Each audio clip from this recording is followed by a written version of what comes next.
With the release of Call of Duty Cold War recently, a new iteration of zombies was born. This new version is far from what we started with back in 2008. From perk-Colas being in cans now, to having a creator class, zombies just isn't what it used to be. Today, we will be revisiting the map that started it all. Arguably the most important map in all of Call of Duty Zombies. The map that sparked a new era for video games. The map that introduced many key concepts nearly all gamers are familiar with and love. Nacht, Untoten.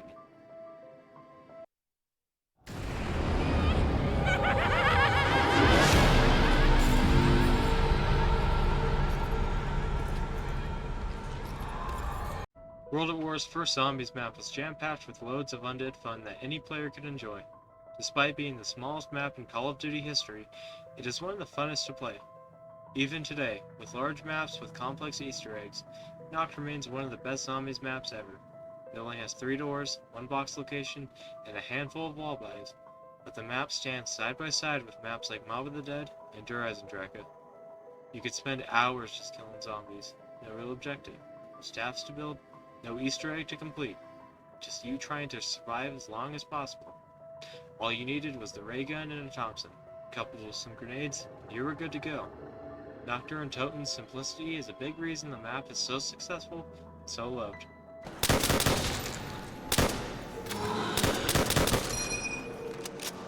During the time of Nacht, it was a time of carefree carnage, if you will.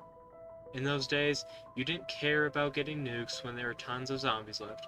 You didn't care about the loss of points. You just grabbed it.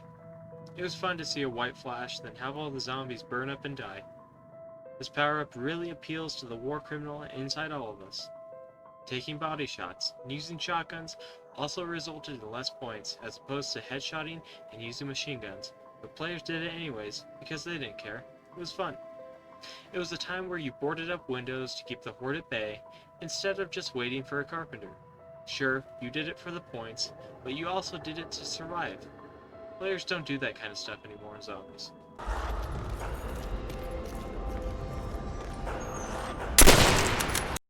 Bro, revive me, I got the ray gun.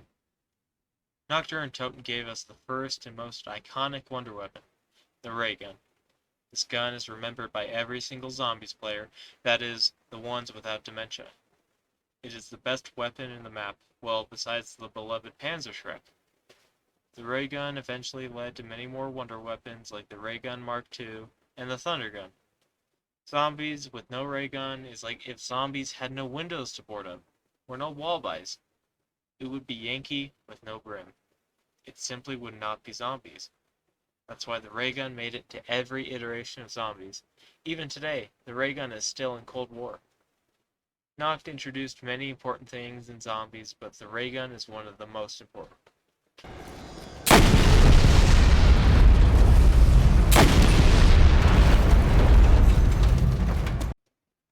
Nacht and Toten had some pretty iconic weapons. Weapons that are still remembered to this day, unlike many obscure weapons from Black Ops 3 and 4. The bar, trench gun, double-barreled shotguns, and the M1919 Browning are among many guns that stand out to players. Perhaps one of the best guns in the map was the scoped Kar 98K. You could buy that for a whopping 1500 in the cabinet upstairs. It was totally useless, especially considering it took 2000 points to just get there, and 1500 to buy the gun. In Black Ops 3, you could buy the Locust, an even shittier sniper, for a more affordable 5000 points. Then you have some odd guns, like the M1 Garand with a noob tuber, that turns zombies into useless cripples. No matter what you use to eliminate the flesh sores, you will always have fun, especially when you eliminate the disabled ones.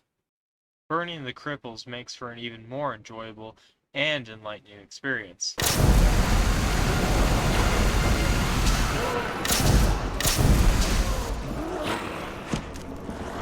Behold! Spot. Here, you have a clear shot at any maggot sack that comes within 10 yards. Out of steel hand granata?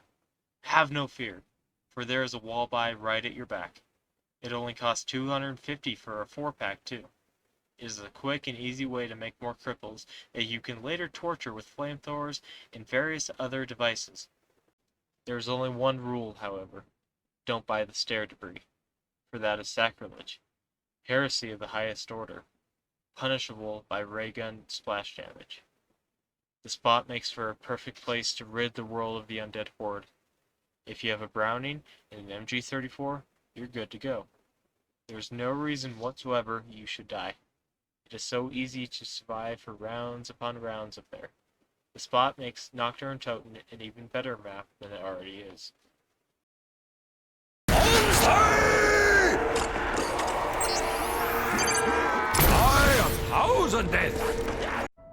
The Night of the Undead eventually got remastered twice, once in Black Ops 1 and once in Black Ops 3.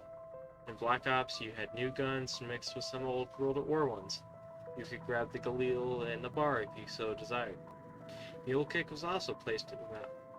A perfect perk for Nacht, not something OP like Jug or Quick Revive, but something that would allow for more carnage. In Black Ops 3, futuristic guns take the place of old ones. Only a few guns from World at War survived into Black Ops' third incarnation.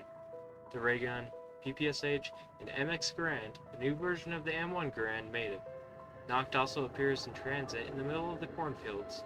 There, you can find a part of the jet gun. In the new Die Machine, the building from Nacht can be found in the map. No matter what iteration, Nacht or Untoten is always fun to play, but nothing compares to the World at War version that brought us everything zombie.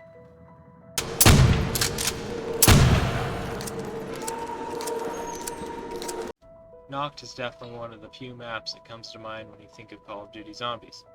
Transit, Origins, Gorod Krovi, Die Machine, all sprouted from Nacht or Untoten. Percocolas, teleporters, electroshock therapy, the voices, all sprouted from Nacht. The map that started it all with the point system, the mystery box, and chalk drawings on the walls evolved into Group 935, into the characters of Dempsey, Richthofen, Nikolai, and Takuyo, into everything that all zombie players know and love. This map had a huge impact on the lives of many Call of Duty gamers. Nacht or Untoten will forever be remembered in gaming history.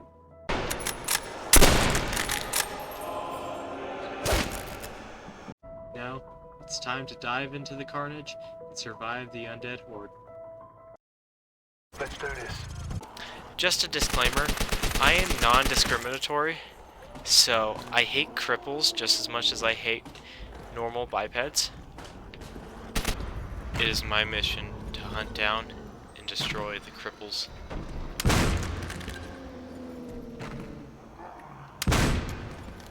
Your kind are not allowed here. You know, I would feel empathy for them, considering, I mean, they kind of lost their legs and all that jazz, but honestly, I just fucking hate them. So now that I have the ray gun, I can exterminate these bastards at an even higher rate. Joyous days are ahead. Burn in hell, fascist.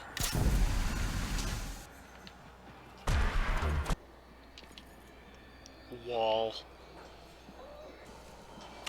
Time for another shitty weapon. Let's see what we get. Oh great, another shitty weapon.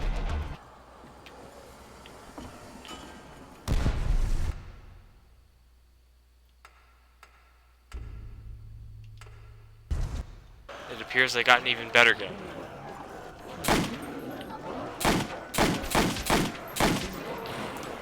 Oh dear. Mission failed. We'll get them next time.